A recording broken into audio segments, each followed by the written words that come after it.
Hello, gorgeous. Today I'm going to be analysing an unlikely but presumably fabulous duet between Freddie Mercury, rock pop legend, and Monserrat Caballé, opera legend. This song is called Barcelona, and it was written by Freddie Mercury himself. Once they began working with each other, Freddie and Montserrat became very good friends, and so it's lovely to think today that we're going to watch the beginning of a blossoming friendship alongside some musical marvelousness. Now, this performance won the Unexpected Collaborations poll on Patreon recently by a country mile. I feel like now that I've said that, that's not the phrase. Is that it? And it is true that our patrons have impeccable musical taste. So we're going to be in for a treat. Besides the fact that I could watch Freddie Mercury burp into a microphone for 4.5 minutes and still have good things to say about him.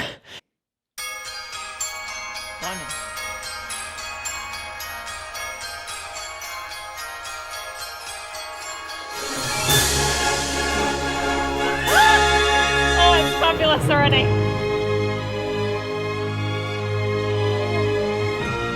Is that Brian, mate? It actually could be.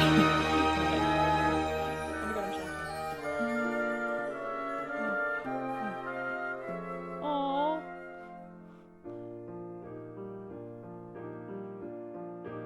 Oh, this is so cute. I had this perfect dream. This dream was me and you. I want all the world to see a miracle sensation, my guide and inspiration. Now my dream is slowly coming true. Is he conducting the orchestra with a lightsaber? Or am I exaggerating? I feel like that's the sort of thing Brian May would do. I think we are witnessing the inspiration behind Elsa the Snow Princess. I don't think that's her official title. I wonder if Dimash got inspiration from this for you know what. I actually don't remember the title of that performance. I feel like Dimash would love this. Dimash is like their love child. My guide and inspiration.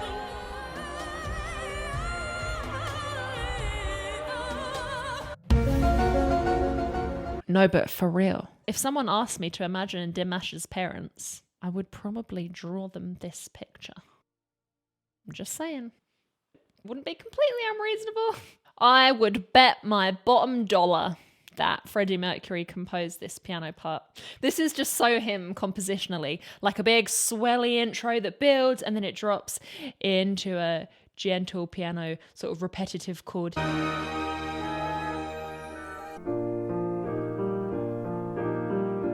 Mama, you know, it's just amazing because we've all got the same 12 notes to work with.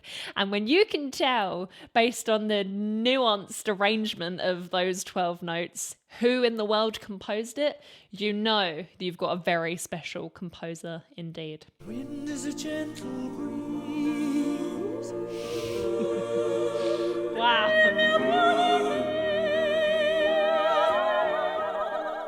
The bells are ringing out.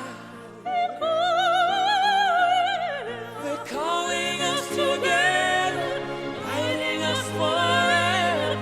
Wish my dream would never go away.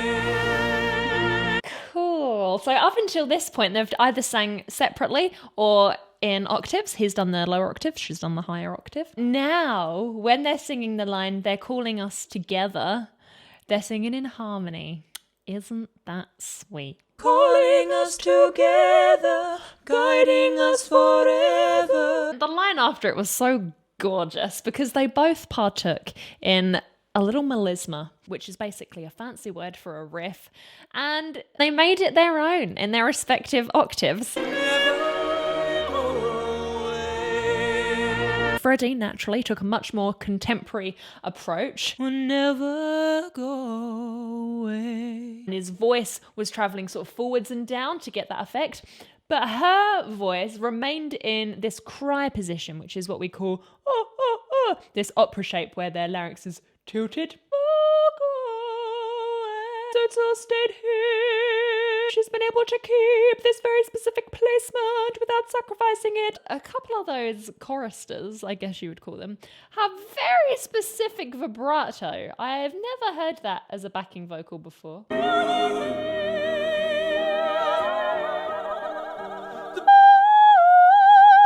That is one free larynx. I think it might have just been a cheeky flex. And why not? It caught my attention. The backing vocals before, they were super effective. He was singing about the wind being a breeze, and the way those backing vocals were arranged, it was like, Wind is a gentle breeze.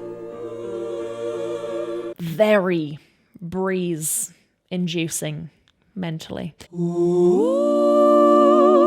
Especially as he did this movement while they were coming in.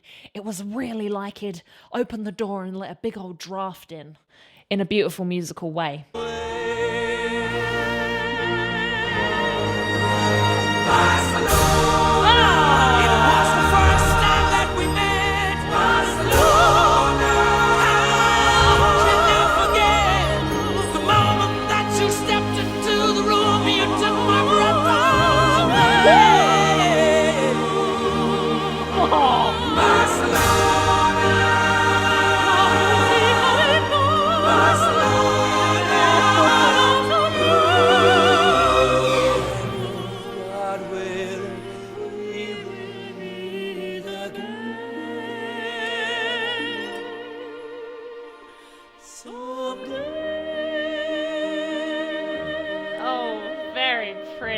It was the first time that we met. That little bit of grit that you hear in Freddie's voice. Isn't it gorgeous? To me, it's just the most enriching, soul-penetrating sound. It's just so beautiful. It's just so natural when he shapes his vocal tract in a certain way, which is the tube in which the sound leaves from. Just seems to occasionally trigger these little tissues which live above the voice. We call them supraglottic tissues, to just rumble a little tiny baby bit, only usually in an area just above his attractor state or just above where his talking voice is. When he gets very high, he doesn't activate those tissues anymore and he belts very clean, and we can hear that here. You took my breath away. You took my breath away. And that is likely due to the fact that when he has to support and belt those really, really high notes, he needs to shape his vocal tract in a way that won't allow that additional flapping safely. He might have to narrow it. Well, he definitely would have to narrow it, because if it was too wide, it would be shouted. Very cool. This is a very important thing to note. If you are into a bit of grit and you want to incorporate those more extreme effects in your own voice, you do have to come to peace with the fact that you might only be able to feel really comfortable and natural with this grit and distortion on certain parts of your range. You don't have to dirty up everything. And this is also why it's important to consider the key of the song that you're trying to learn, because if you're singing a song in the key of someone that has an anatomically very different voice to you, and you're wondering why you can't get the grit there the same way that they do, maybe if you just change the key, it will sit more naturally in your voice in a place where you can access that extra little bit of nastiness. Isn't her tongue just hypnotic? A thing of beauty. It's so there in my face all of the time. The tongue can be a feisty little thing, and a very stubborn one too. It likes to sometimes bunch up at the root and get really tense and push down on our larynx to stop us singing. You should definitely make attempts to release it by kind of pushing it forward. Seeing if you can sing something with your tongue out is really helpful as well, because it probably wants to pull back in like that, but you've got to be like, no, I'm in control. The tongue shapes the sound in an absolutely astronomically important way.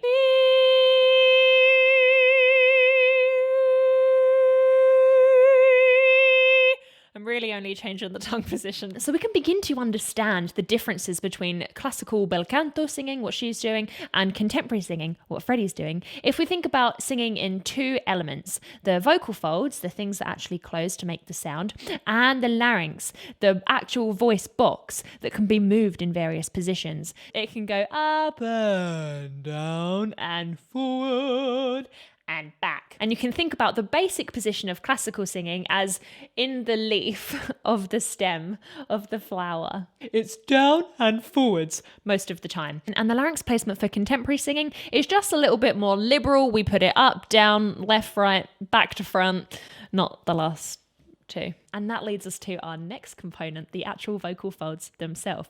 So we generally use our voice in one of two registrations, mode 1, ah, and mode 2, ooh. Now, for soprano opera singers, they are generally going to spend their whole time in mode 2. And they're going to nail this mode 2 register so that it sounds extremely bright and clean and stable.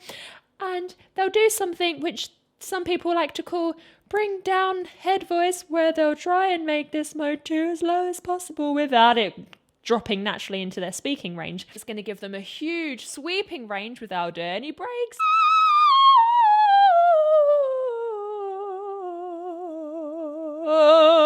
Instead of dropping there. It's great for glissandi and projection as well, because when we're in this mode 2, we get access to this lovely bright pingy sound which really, really cuts through, and it can be heard all the way over there, which is very far away. We can't usually get as much projection with our mode 1 voice because we'll get a tendency to shout instead, to project the voice. And although shouting might theoretically seem like it's louder, it's actually not. Besides the fact that if you shout a lot, you're going to get a tired voice and you're not going to be able to perform loads of shows. Besides the fact that shouting isn't very audibly pleasant. Really, the whole point of contemporary voice technique is to make sure that we can use this mode 1 in a way that sounds nice. We don't usually worry about projecting it so much. It's about the tone so that we don't shout. In contemporary singing, we allow our voice to go from mode 1 to mode 2 all the time, and we actually kind of like it. So, let the songs begin. Let the music play. Let the voices sing. Start the celebrations. And cry. And shake the foundations from the skies.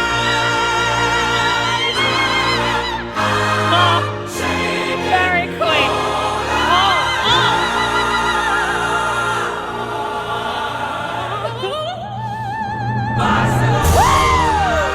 Such a beautiful horizon.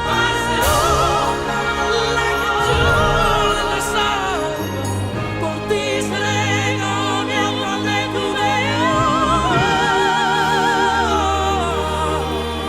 What is this flippin' sorcery over here? Flicking her voice into Freddie's. I love how she managed to control the dynamics there as well as the note got higher, because we always expect that when the notes go higher, they get louder, because that's what feels intuitive. But she is better than that. And she has got her vocal folds wrapped around her little finger. That is a terrible image now that I've said that out loud. I love it. That seems to be like the classic way to build up before a drop in all genres. Build 'em up, build 'em up, build 'em up. A little itsy bitsy teeny weeny beeny second of quietness. And then Barcelona. Do you know what I think I'm finding strange? I think I've just realised this. It is hearing Freddie Mercury without drums. It's not a rock piece. It's an operatic sort of display of elegance. But that vocal tone without that heartbeat is a really strange thing to get used to, because you can't get into it in the same way. You just have to sit back the whole time and behold it. But that is obviously the point of the song. I like it the way it is, but that's weird. Yeah. A rock voice with no drums. Freddie Mercury with Brian May on the lightsaber instead of the guitar. It's taken a minute, but it's still got those classic, quintessentially queenie, quintessential, wow, backing vocals. You hear a very similar two-note tension and release with the same kind of rhythm in Bohemian Rhapsody. And that does necessarily lead one to believe that Freddie is perhaps the vocal arranger for the Queen backing vocals. Because I don't know that for sure, but I wouldn't bloody be surprised at this point.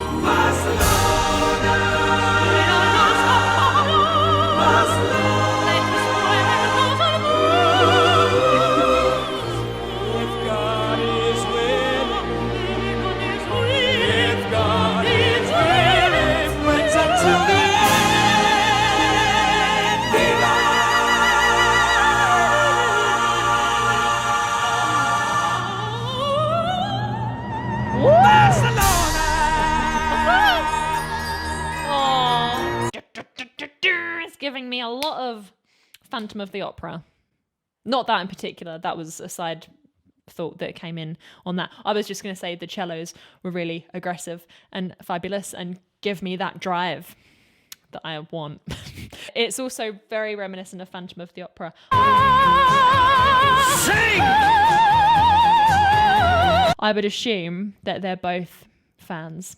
Those operatic ascending melismas go right through you, don't they? Oh, they're good. That is one of the main benefits of mostly singing in mode 2 or exclusively singing in mode 2 is that you can do these ascending riffs with no breaks in them at all, and you can control the dynamics of them, so you can go up in the notes but down in volume, and it's woo! It's like a head rush for me anyway.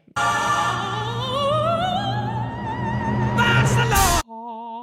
You see how she's got her face down here? She's really trying to keep her larynx and her vocal folds in that exact same position, even though she's at right the bottom of this second registration. I'm sure she's very tempted to go like this. That's probably where her voice naturally wants to sit. But she's like, no! The power of opera compels me to remain in this position for the sake of the forthcoming ascending riff. And so she does, and she nails it. She nails it! That is so impressive though, how she sweeps 2 entire octaves. She pauses at the first octave jump for a second, and then she just keeps going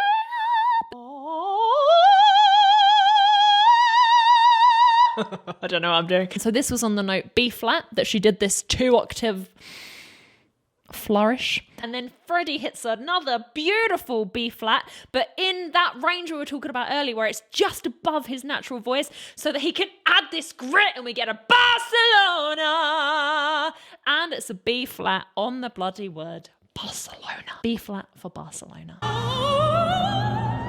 Barcelona.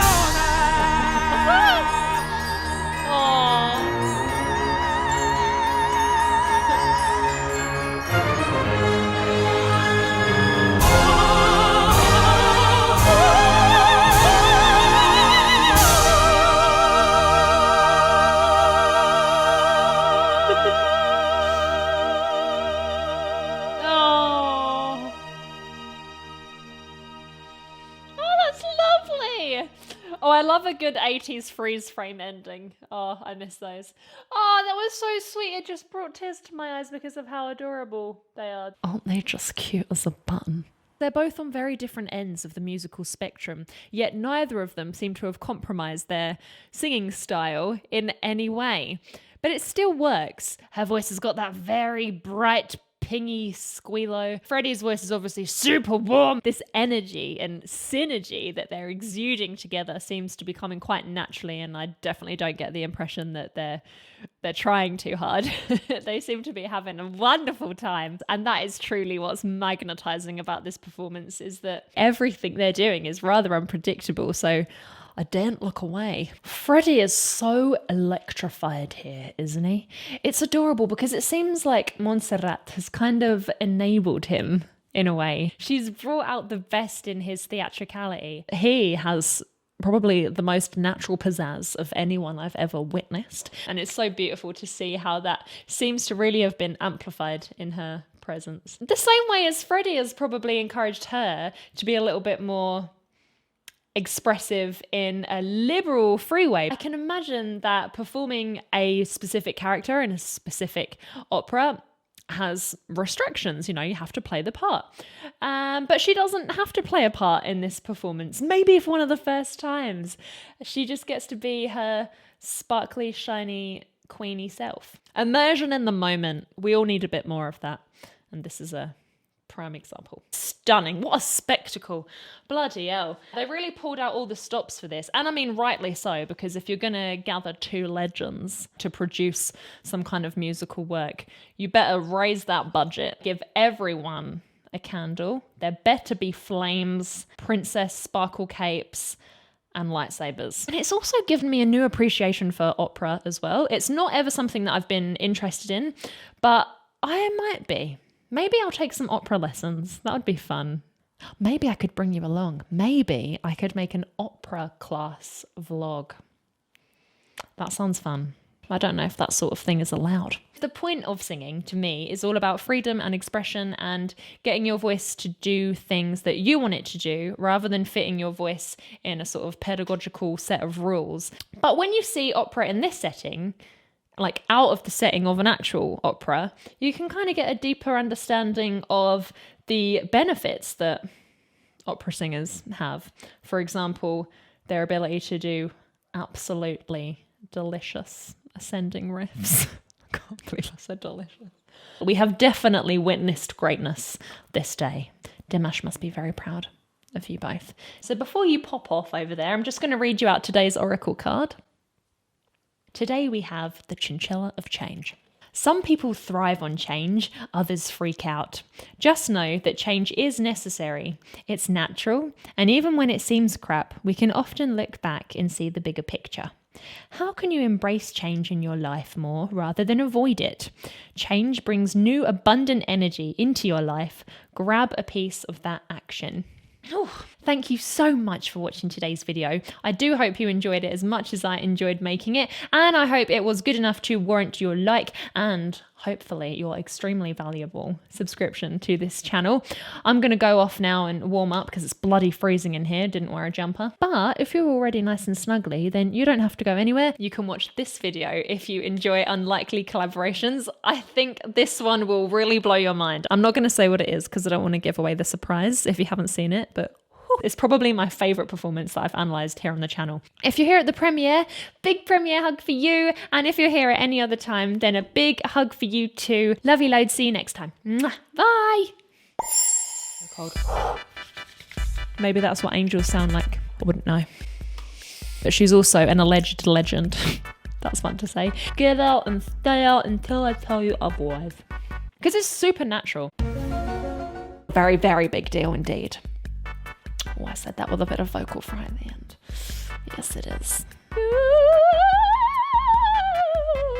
2 octave.